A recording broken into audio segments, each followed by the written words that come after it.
Hi.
So, today's speech is going to be about practicing. If you didn't know, I have a violin and I play the violin. I'm a violinist, I think. And one thing that I've learned over the years is that I need to practice more and dedicate myself to practice every day and faithfully doing it well instead of just kind of going right through it quickly. And after I practiced faithfully every single day, I started realizing that my violin was like my best friend. It helps me, it's very stress relieving. I don't know if anybody understands that, but I would come home from a hard day of math or whatever subject and pick up my violin, and then I would be calm and happy.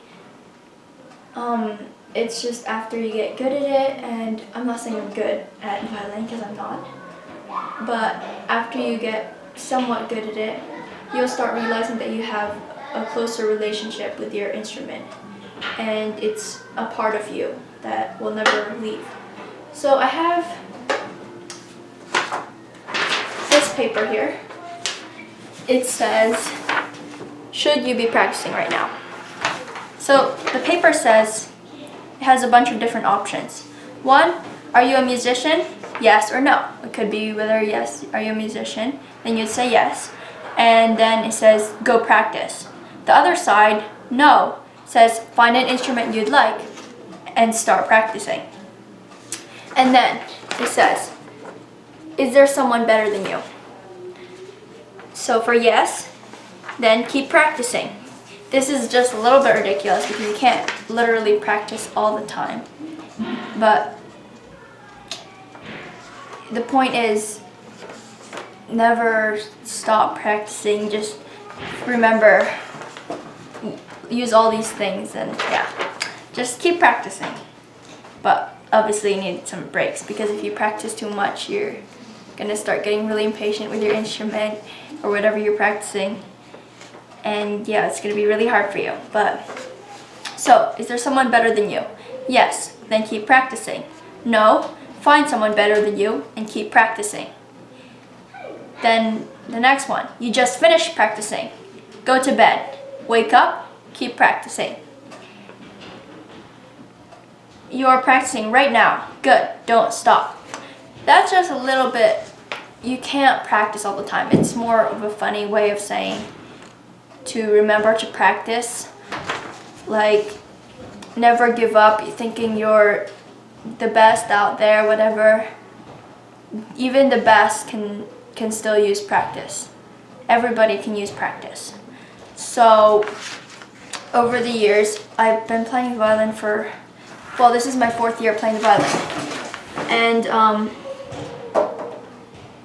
I've noticed that I can just come home and just pull up my violin and make myself happy and not care about what happened during that day, whether it's good or bad.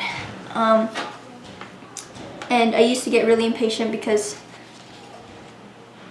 the violin took a little more time to pull out and get ready, whereas a piano, it's like right there, you just sometimes turn it on if you're on a keyboard, I guess, and a piano, you just, right there, just start playing and your notes. For violin, we have to get our shoulder rest, put it on our violin, Then we have to get our bow, tighten it, put rosin on it. Rosin is like the sticky stuff that makes it actually have sound to your when you pull it across the strings. And then yeah, sometimes we'd have to tune it too. But that always seemed kind of tedious to me because I didn't feel like it, whatever. And sometimes I just wing it and wing my practices and like, oh yeah, I practiced today. That's not practicing, guys. That's not practicing. That's like if someone forced you to practice, then you do that, but that's not real practicing. So if you practice a lot, you'll start noticing that you and your instrument are like really good pals or whatever. So you're gonna want to practice more. The more you practice, the more you'll like your instrument, and then the more you'll want to practice. So I encourage you to keep practicing, and if you are not a musician, then you should really find an instrument you like and start practicing. This is my lesson.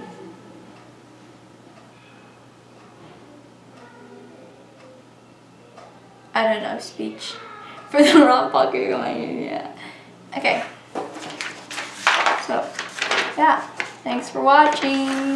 Bye.